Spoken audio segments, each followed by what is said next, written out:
The Washington Times, 19th of April 2023, Africa is now affected by China's high levels of corruption. When African countries attained independence in the mid-1950s and through 1975, China began to engage in diplomatic and economic relations with the continent. However, the Chinese government has recently invested enormous amounts of money in sub-Saharan Africa, home to more than 1.1 billion people and making up more than 75% of China's projected population. This has been done through state-owned and state-funded businesses. The Belt and Road Initiative, introduced by Chinese President Xi Jinping in 2013 to foster greater international collaboration, hastened this even more. African cities are becoming increasingly urbanized, which has raised the demand for development, notably in the infrastructure sector.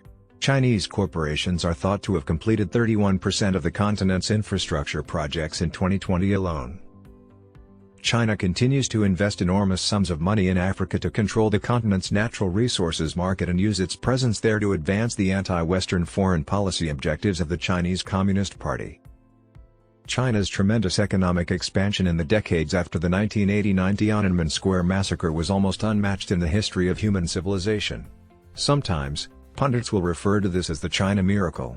However, without the following four characteristics of China's autocratic system of governance, 1 high and 3 lows, this miracle would not have been possible: high corruption, low human rights, low environmental regulations, and low morality, i.e., a lack of, disregard for, or inability to distinguish right from wrong.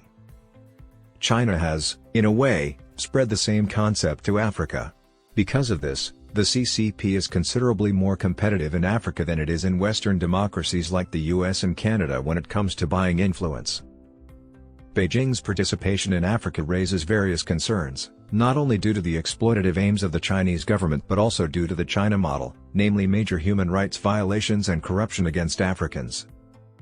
181 of the 1,690 complaints of human rights violations connected to Chinese investments worldwide, according to a recent report by the London-based NGO Business and Human Rights Resource Centre, were reported in Africa. The majority of these violations of human rights happened in Africa's mining and building industries. The Chinese enterprises concerned either refuted the accusations or ignored them in every single instance.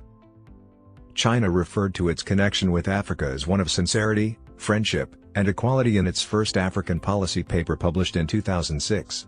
However, Chinese government-sponsored or owned businesses functioning across Africa show otherwise.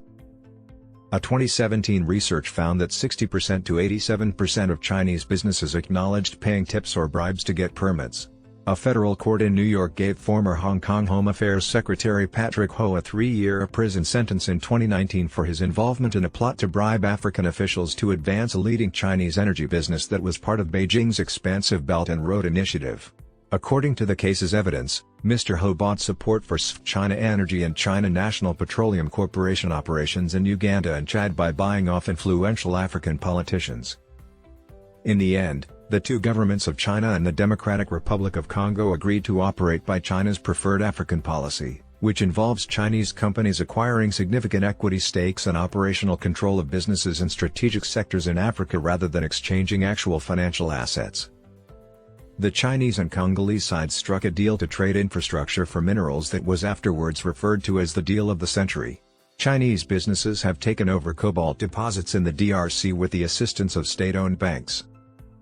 According to documents obtained by the Platform to Protect Whistleblowers in Africa and the independent French investigative online newspaper Mediapart, former Congolese President Joseph Kabila's family and associates received state funds from the Central Bank of the Congo and the state-owned mining company Gécamines. The documents show that between 2013 and 2018, Mr. Kabila, his family, and his friends stole more than $138 million.